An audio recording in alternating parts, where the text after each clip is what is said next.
Hi everyone, my name is Shada Mushir-Vaziri and I'm the owner of Pivot Tutors.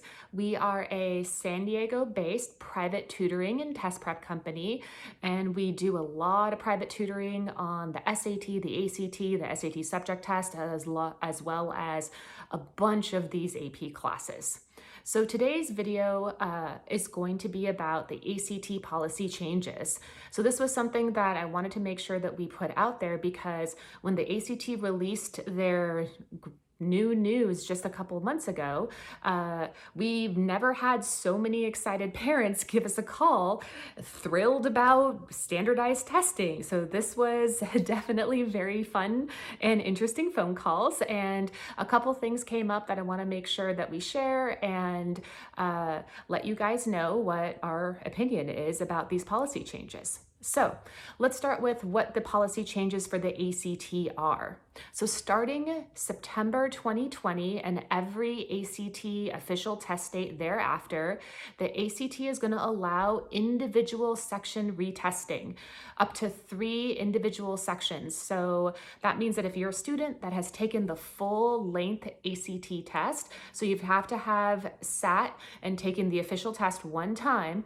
If there's a section that you didn't do so great on, so let's say you didn't do so great on the science section, or maybe science and one other section, instead of signing up and retaking the full length test, you can just sign up and for those individual sections that you want to pull your score up. So this is what our parents were so excited about. It's great news. It makes retaking the test so much easier because students don't have to study for the entire test all over again, but can just work on those sections that they want to pull up.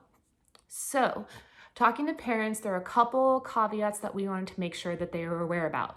So first thing, those individual section retesting options, those are only available online.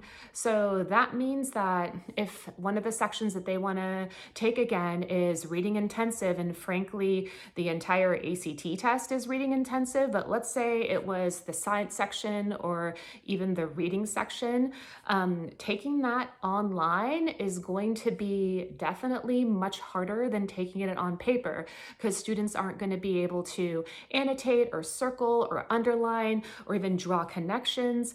They're not going to be able to do their scratch work on the actual test. So I think that's going to make the test a lot harder and potentially probably make it harder to finish the test within the section timing. So that was one of the main things I wanted parents to know. I mean, part of that is also that starting September 20, I don't even know how many testing centers are going to even have this online option of taking the test on the computer even available. I looked on the ACT website and I haven't been able to find out which testing centers do offer online testing. So I'm sure that's going to be something that they're going to reveal more about as we get closer to the September 2020 official release date for individual section retesting. So the second thing that I wanted parents to know about is basically being able to use these individual section scores to apply for college. The university is going to need to be able to allow super scoring. So if you don't know what super scoring is, I'll put a link to our blog post about what super scoring is, but essentially, if the only universities or colleges that are going to accept the individual retesting scores are going to be colleges that accept super scoring of the ACT. Not every university does this. I would say, so let's say, for example, the UC system, so UCLA, UC Irvine, Berkeley, all of the UC system schools do not offer super scoring. They don't accept that. However, like for example, USC does. The other thing, and this probably won't affect the class of 2021, is I don't know what the university and college testing policies, how they're going to change with the ACT allowing individual section retesting.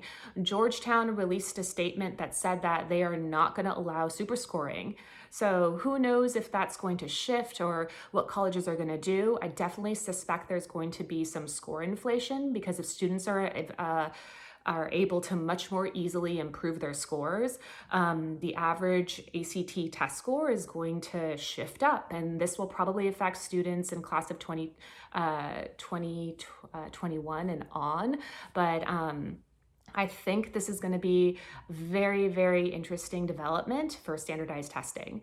The last thing is, I guess, what's the SAT going to do? The SAT and the ACT have always been battling it out for market share of this high school, college entrance level standardized test. So slowly, the SAT has gained back its market share, especially this past year. More students took the SAT than they did the ACT, but the ACT offering this individual section retesting is a huge game changer and may shift over to have more kids take the ACT. But either way, who knows what the SAT is going to do as a rebuttal to this. There is always going to be SAT and ACT feuding. And as a test prep company, this is very interesting, probably more interesting for us than other companies, but I definitely think that these are really interesting developments, brand new, and something we want parents to be aware about moving forward into next year for our juniors that are going to be applying for colleges pretty much in less than 9 months. So yeah, that is coming up very soon.